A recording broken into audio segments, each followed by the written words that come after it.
Bienvenido a Sin Límites, un espacio donde siempre hay algo que decir y que contar. Soy Sergio Mendoza y el podcast da inicio ahora mismo. Bueno, aquí estamos una vez más para comentar algo que platicar, que contar, que decir. Estamos en julio del año 2020 y bueno, la situación social aquí en los Estados Unidos se ha incrementado, ha estado muy tenso esta situación después de los acontecimientos en Minneapolis con la ejecución de parte de la policía de este afroamericano George Floyd, y esto ha causado un revuelo porque en pleno año 2020 están pasando estas cosas, la discriminación racial, el sesgo racial que hay en la sociedad americana que ha despertado a través de la retórica desde la campaña electoral del presidente, como que ha despertado los demonios de aquellos que estaban adormecidos, estaban calladitos, no hacían ruido, estaban quietos. Toda la lucha social por todo el movimiento que se ha hecho, por todos los cambios en la ley en cuanto a la cuestión racial, pero en estos últimos 3-4 años hemos visto proliferar, crecer, acrecentarse este tipo de situaciones contra los afroamericanos, contra los musulmanes, contra los latinos, mexicanos, y bueno, no para, ¿no?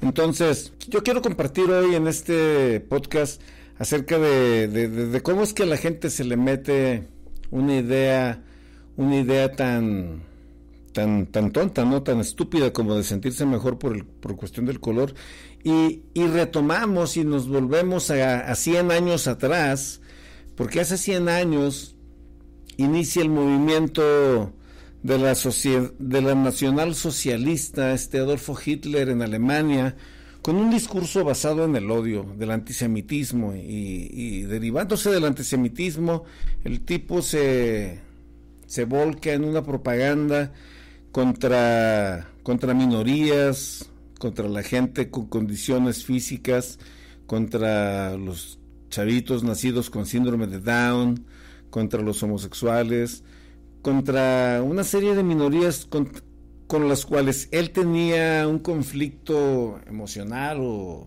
un prejuicio, ¿no? Y hace 100 años se inicia un discurso, se inicia el planteamiento de una filosofía de supremacía blanca, se inicia un discurso y una propaganda que dirige Joseph Goebbels, y se institucionaliza el nazismo con el racismo y el fascismo, y encuentran al judío, en este caso en un contexto muy rígido en Europa del Este y del Occidente, primero en el Este, luego del Occidente. Contra el judío se implementa el antisemitismo y encontramos a muchas personas educadas, graduadas de universidad, con posgrados, pertenecer a las filas de estas milicias, de estos grupos. En esta semana, estamos al día 23 de julio del año 2020 y nos damos cuenta de que ahorita, así como Hitler soltó las secciones de asalto a esos grupos de choque para atacar a los bolcheviques, a los antimarxistas, a los antisemitas, en Portland, Oregon, lanzaron agentes federales sin ningún tipo de identificación ni razón a golpear y a reprimir a la gente en las calles. Mi pregunta aquí en este podcast es: ¿a quién le creíste el cuento? Tú como blanco, si me estás escuchando, ¿a quién le creíste el cuento? Han de decir algunos, bueno, es que estás hablando en español, Sergio, los blancos no te van a entender. Aquí todo el mundo entiende lo que uno está diciendo cuando lo quieren entender. ¿A quién le creíste el cuento de que por tu color de piel eres mejor? ¿Quién te contó esa historia? ¿De dónde viene esa barbaridad? ¿De dónde surge esa idea retrasada y perdida de que por tu color de piel eres mejor que los demás? O sea, ¿qué te hace creer que eres mejor? Y aquí es donde los líderes, los oradores juegan un papel tan importante, este tipo de movimientos sociales, porque no es posible que un país como Alemania de 1920 a 1945, 44 fue cuando ya los rusos los estaban dominando, pero vemos a un país en donde la filosofía, la psicología, los avances científicos, aún la la gran reforma religiosa por Martín Lutero, la invención de la imprenta, un país evangélico por cientos de años, temerosos de Dios. ¿Cómo es posible que pueda caer una sociedad tan avanzada como la sociedad germana en el cuento de un par de locos, de una quinteta de locos que estaban dirigiendo el movimiento de 1920 a 1939, que es cuando inicia la guerra? ¿Cómo es posible que ese discurso de odio haya sido más importante y más poderoso que el temor de Dios, o que los principios morales que rigen a la humanidad? De eso es de lo que quiero platicar. Una vez alguien preguntó y lo cantó, y es una canción que los baby boomers la venimos escuchando por mucho tiempo: ¿de qué color es la piel de Dios? ¿De qué color es la piel de Dios? Y ahí inicia un debate por el tener el derecho o el privilegio, porque es aquí donde los blancos supremacistas caen en el rollo de que Dios es blanco, caen en el cuento de que Dios es blanco, y se inventan esa idea, y después desde una partida fascista completamente, al judío lo tachan de malo, de maldito, y toman como excusa que crucificaron a Cristo, dejando de entender o haciendo a un lado el contexto bíblico, profético del plan de salvación. Y no voy a hablar de religión en este momento, pero la cruz de Jesús tiene una explicación completamente para todo aquel que estudia la Escritura, para todo aquel que es seguidor de Cristo o que es estudioso de la Biblia. Tiene una explicación y es una conclusión todo ese movimiento, pero estas personas lo transversan y acusan al judío de ser un asesino, de ser un traidor, de ser aquellos que mataron al Hijo de Dios. Entonces por esa razón merecen desaparecer de la faz de la tierra. Esa es la idea de la nacionalsocialista, la idea antisemita, la idea de odio, y la base de esa idea de odio es buscando en el punto principal del corazón del buen hombre temeroso de Dios, de defender o vengar al Dios que no se pudo defender en la cruz, cuando pues el que entiende estas cosas sabe que así no funciona, que así no trabaja y que así es esto. Pero ¿de qué color es la piel de Dios? Es la pregunta, y la respuesta la tienen muchos, porque unos le ponen el color que quieren, ¿no? Y lo vemos en nuestra escultura latinoamericana, plagada de imágenes en el catolicismo, y encontramos a Cristo con piel oscura, con piel mestiza, con piel blanca. Lo pintamos o lo esculpimos al modo que nos vemos en el espejo. O sea, nos reflejamos en él, buscamos el reflejo en esas imágenes, en esos íconos que vemos en las iglesias. Y aquí en este día yo tengo una serie de preguntas, y aquí hay que estudiar más, hay que preguntar más, hay que llegar más a fondo con todo esto, y traer a la mesa a diferentes personas para poder platicar de algo tan interesante, ¿no? Pero hay una pregunta para mí que me llega muy al fondo, y en este tiempo estamos viendo, por ejemplo, en México, una sociedad volcada por una cuarta transformación. Esto es un discurso, es una retórica de campaña en la cual están llevando a la gente a pensar de cierta manera o a creer de cierta manera, aunque los resultados sean completamente distintos. Pero la pregunta es esta: ¿cómo una sociedad intelectual puede pervertirse?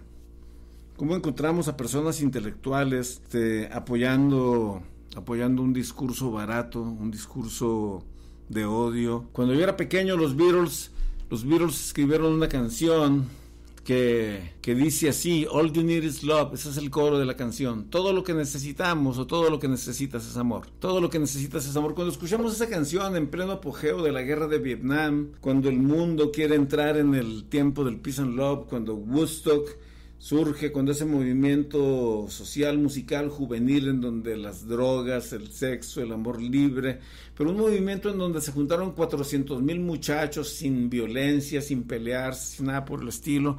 O sea, lo que se estaba profesando en ese momento era el amor, ¿no? Todo lo que necesitamos es el amor. La sociedad, todo lo que necesita es el amor, y como que ensalzamos ese detalle, pero si nos regresamos 2000 años atrás, Cristo ya había hablado esto. O sea, ama a tu prójimo como a ti mismo, dice Cristo. Ama a tu prójimo como a ti mismo. Y en la regla de oro de la cual habla Jesús, nos dice: no hagas a nadie lo que no quieras que te hagan a ti. O lo puedes decir a la inversa: haz con tu prójimo como quieras que se haga contigo. De esa manera, los resultados en el mundo serían maravillosos. El mundo sería diferente. No se estaría calentando el planeta. No habría tantos muertos por la violencia, por el tráfico de drogas, por las pandillas, por las guerras y por tantas cosas que están flagelando a la humanidad. No sería esto tan complicado. Pero el problema con el ama a tu prójimo como a ti mismo, porque el consejo es hermoso, la palabra es completamente maravillosa cuando entramos en ese punto de ama a tu prójimo como a ti mismo, pero aquí el problema cobra un matiz muy interesante cuando yo como individuo pervierto el mandamiento y hago profile a mi prójimo. Y lo hago profile porque lo veo de un color diferente a lo mío, o porque habla diferente a mi idioma, o porque se viste diferente, porque su religión lo hace verse diferente, o porque tiene una preferencia sexual distinta a la mía. Cuando su color, su credo, su lenguaje afectan mi perspectiva, mi manera de ver las cosas, o sea, y hago profile a mi prójimo, entonces yo ya no sé si amarlo o no amarlo. Yo me empiezo a preguntar: ¿él es mi prójimo y debo de amarlo, o debo defenderme de él, o debo de atacarlo y eliminarlo para que no sea un peligro para los demás? Cuando yo hago un profile en la gente por estas cosas, estoy pervirtiendo el mandamiento y dejo de entender, o olvido, o me volteo hacia otro lado y dejo de entender lo que genuinamente, lo que básicamente está queriéndonos transmitir Jesucristo cuando nos dice: ama a tu prójimo como a ti mismo. Porque Jesucristo no está hablando de una raza, está hablando de la raza humana, está hablando de un todo, está hablando de al mundo. Cuando Cristo dice en Juan 3:16: porque de tal manera amó Dios al mundo, a todo el mundo, no amó únicamente a los arios, no amó a los aztecas, no amó a los mayas, no amó a los egipcios, no, nos amó a todo el mundo, y todo el mundo es mi prójimo, todo el mundo es mi semejante. Entonces, hoy estamos viviendo tiempos en los que hay un gobernante aquí en los Estados Unidos que está instando al odio racial, que hay una agenda oculta por debajo de la mesa, pero que muy descaradamente se está manifestando, en donde se está fomentando el odio racial y en donde hay personas que, pues tristemente, están cayendo en esta trampa y se están dejando usar por este discurso, se están dejando influenciar por este tema. ¿Qué me toca hacer a mí? Bueno, a mí me toca reaccionar con congruencia, me toca reaccionar con cordura, me toca reaccionar con inteligencia, me toca ser más astuto y más capaz que el que me quiere discriminar, o el que me quiere atacar, o el que me quiere denostar. A mí lo que me toca es alzar la voz y no quedarme callado. Lo que me toca es organizarme y defenderme. Lo que me toca es decirle a mi prójimo que yo lo amo aunque él no me ame, que yo oro por él aunque él sienta odio por mí. Odio que ni siquiera entiende porque ni siquiera me conoce. Y lo compartía en una conferencia de TED el otro día un músico profesional y decía: ¿cómo es que me odias si ni siquiera me conoces? ¿Cómo es que me odias si ni siquiera me conoces? ¿Cómo es que dices que un mexicano viene a robarte el trabajo cuando tú no te atreves a ir a levantar esas cosechas que están ahí en el campo? Cuando tú no eres el que se quiere subir al techo, estar clavando o construyendo las casas, o cuando tú no eres el que quiere estar limpiando el jardín o limpiando las casas. ¿Cómo es que yo vengo a robarte lo que tú no quieres hacer, en vez de decirme gracias por venir a participar y a aportar en esta sociedad? ¿Cómo me acusas de que te robo cuando estoy pagando mis impuestos y estoy cumpliendo con mis deberes cívicos como ciudadano, aún sin ser de este lugar? Entonces, hace 100 años, esto no es nuevo, hace 100 años se inició un discurso de odio y de destrucción para una sociedad. Hoy se está repitiendo. La diferencia es que hoy la sociedad está más organizada, que hoy tenemos a las benditas redes sociales que nos ayudan a comunicarnos y a llegar y a estar cercas el uno del otro. Hoy el tiempo es diferente. Hoy la voz es de unidos venceremos, de sí se puede y de vamos a lograrlo. Hoy, desde esta plataforma y desde las plataformas que vienen, les decimos a los racistas que en este tiempo no hay lugar para el odio y no hay lugar para ese tipo de acciones. te invitamos a que te acerques a Dios, a que cambies tu actitud y a que te alinees con el mensaje de Cristo. Ama a tu prójimo como a ti mismo. De esa manera tendremos una sociedad mejor, una familia mejor, y el día de mañana va a ser para todos un mañana mejor. Gracias. Si te gustó este capítulo, te invito a que lo compartas con tus amigos. Dale un me gusta, dale un like y hasta la próxima. Soy Sergio Mendoza.